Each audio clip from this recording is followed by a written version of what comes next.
میں نے ڈریمز میں دیکھا ہے کہ جو ہم یورپ میں جانے لگتے ہیں تو وہ پہلے ہی ہاتھ کھڑے کر دیتے ہیں اور وہ جنگ نہیں کرتے، وہ کہتے ہیں آئیں آپ اور ہم پہ حکومت کر لیں، اس طرح کا کوئی سین ہوتا ہے۔ اور پھر پاکستان جو ہے وہ پوری دنیا میں جب خاتم النبیین محمد صلی اللہ علیہ وسلم کا سچا اسلام پھیلاتا ہے تو پوری دنیا امن سے بھر جاتی ہے، لیکن اس کا جو سٹارٹ ہے نا وہ پاکستان سے ہوگا۔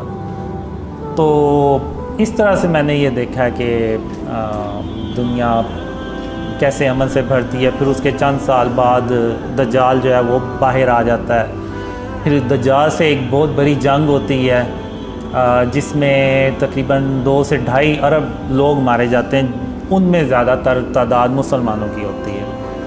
تو پھر اس کے بعد دجال کے بعد پھر عیسیٰ علیہ السلام آتے ہیں۔ پھر جو میں نے ڈریمز میں دیکھا ہے کہ اللہ مجھے نا جب دجال آتا ہے نا تو کچھ لوگ ہوتے ہیں، ان کو اللہ کہتا ہے کہ ان کو پہاڑ میں لے جا کے نا تو چھپا دو۔ اب وہ ایک پہاڑ ہوتا ہے، اس کے اندر وہ سارا تراشا ہوتا ہے، اندر پوری ایک بلڈنگ سی بنی ہوتی ہے، سب کچھ ساری سہولتیں ہوتی ہیں، اندر رہنے کے لیے سارا فوڈ کا انتظام ہوتا ہے، اور وہ وہاں پہ رہتے ہیں۔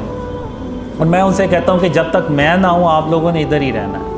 تو پھر جب میں دوبارہ جاتا ہوں تو وہ ٹرین پہ ان کو بٹھاتا ہوں، اور پھر وہ ٹرین پہ ہم جب جا رہے ہوتے ہیں تو یاجوج ماجوج راستے میں ہماری ٹرین پہ اٹیک کرتے ہیں، تو اللہ جو ہے وہ ہمیں بچا لیتا ہے یاجوج ماجوج سے بھی۔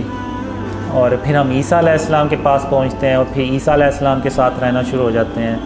اور پھر اس کے بعد ایک کوئی بیماری آتی ہے جس میں وہ 2 سے 3 ہفتے میں سارے مسلمان جو ہے نا وہ اللہ کو پیارے ہو جاتے ہیں۔ تو اس کے بعد شیطان جو ہوتا ہے وہ بھی انسانوں کی شکل میں آ جاتا ہے، اور جو کفار ہوتے ہیں یعنی وہ بدترین لوگ ہوتے ہیں۔ اب جب عیسیٰ علیہ السلام آتے ہیں تو ایک طرف امت کے بہترین لوگ ہوتے ہیں، اور دوسری طرف آپ کہہ لیں کہ انسانی تاریخ کے بدترین لوگ ہوتے ہیں۔ تو مسلمانوں کے بعد وہ شیطان جو ہے وہ ان میں انسانوں کی شکل میں آ جاتا ہے، اور وہ ان کو بہکاتا ہے، اور پھر انہی لوگوں پہ اللہ جو ہے نا وہ بدترین جو لوگ ہوتے ہیں نا ان پہ قیامت قائم کرتا ہے۔ تو اس طرح سے میں نے یہ ڈریمز میں دیکھا ہے۔